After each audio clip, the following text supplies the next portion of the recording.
간에서 만들어진 소화효소인 담즙은 평소 쓸개에 저장이 됩니다. 십이지장에 기름진 음식이 들어오면 담즙이 간에서 십이지장까지 이어진 담관우를 통해서 분비됩니다. 여러 가지 이유로 담즙이 뭉쳐 돌처럼 딱딱하게 굳으면 담석이 됩니다. 담즙이 흐르는 곳 어디든지 돌이 생길 수 있고 그 위치에 따라 이름이 다릅니다. 쓸개에 생기면 담낭담석, 담관에 생기면 간내담석, 담도에 생기면 담도담석이라고 부릅니다. 그저 지방의 소화를 돕는 작은 기관이라고 생각해서 그동안 제대로 된 관심을 받지 못했지만 그 쓸개는 굉장히 중요합니다.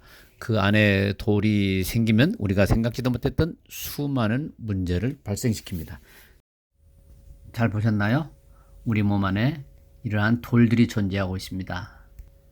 담석의 종류는 크게 세 가지로 나눌 수 있습니다.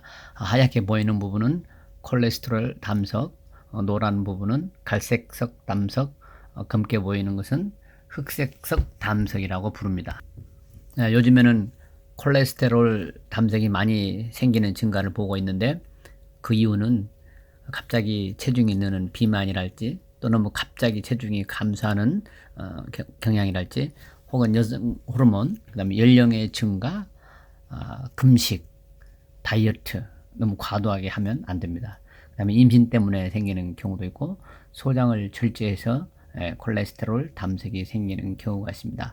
이 콜레스테롤이 담낭에서 침전되어서 오랜 시간이 가면은 돌처럼 굳어지는 것, 이것이 콜레스테롤 담석으로서 담낭 안에 있게 됩니다.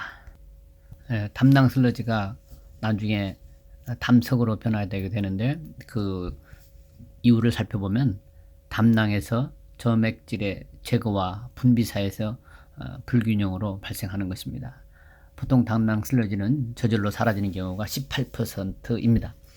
사라졌다가 다시 나타나는 퍼센테이지는 60%, 담석이 14%, 무증상 8%, 증상 6%, 통증 6% 이렇게 나타납니다. 그 담석이 담낭에 있다 그래서 전부 다 통증을 느끼거나 또 담낭에 슬러지가 있다 그래서 전부 다 담석으로 변화되지는 않습니다. 이런 확률들을 여기에 나타내 보여주고 있는데요.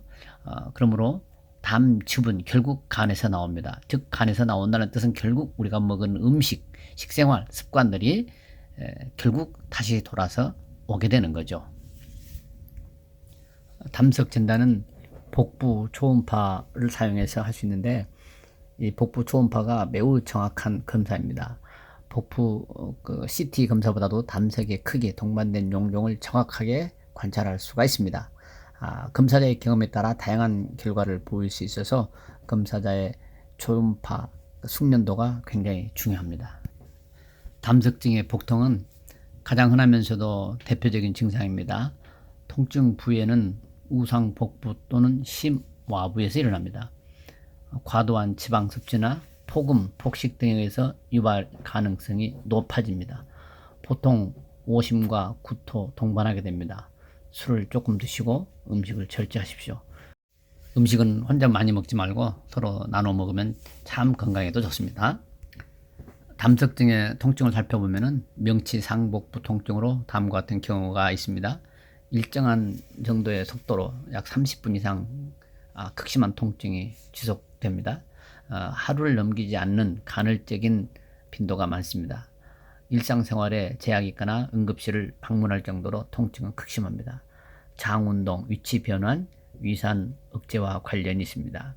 이 담석증의 통증은 아플 때는 굉장히 아팠다가 또 사라지면은 감쪽같이 사라지는 이 통증이 바로 담석의 통증입니다.